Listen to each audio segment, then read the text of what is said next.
Box office వద్ద పుష్ప 2 చేసిన హంగామడి అంతా ఇంత కాదు. సో నెంబర్లు మాట్లాడుకుందాం. మొదటి రోజు కలెక్షన్ యుద్ధంలో బాక్స్ ఆఫీస్ లెక్కల ప్రకారం పుష్ప 2 తిరుగులేని తోపు. ఈ రెండింటి మధ్య ఉన్న తేడా చిన్నది కాదు. ఆకాశానికి భూమికి ఉన్న తేడా.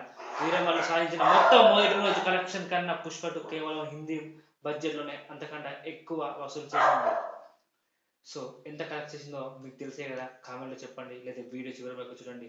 Pan India appeal. పుష్ప 2 ఒక నిజమైన పాన్ ఇండియా సినిమా. ఉత్తరాది నుండి దక్షిణాది వరకు ప్రతి చోట విపరీతమైన హైప్ ఉంది. కానీ హరిహర వీరమల్లు ప్రధానంగా తెలుగు రాష్ట్రాల్లో పవన్ కళ్యాణ్ అభిమానుల మధ్య ఎక్కువ ప్రభావం చూసింది. Sequel and advantage.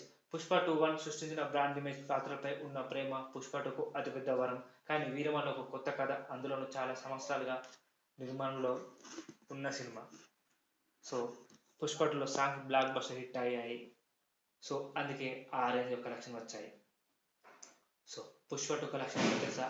290 కోట్లు, 292 కోట్లు వసూలు చేసి దాదాపు 1800 కోట్ల కలెక్షన్ సాధించి ఒక పవర్ సూపర్ స్టార్గా ఇండియాలో ఎదిగాడు అల్లు అర్జున్. సో ఆడ స్టోరీ, కథ మ్యాటర్, హీరో కాదు, ఎంత ఫ్యాన్స్ ఉన్నా సినిమాలో బలం ఉంటే ఆడుతుంది.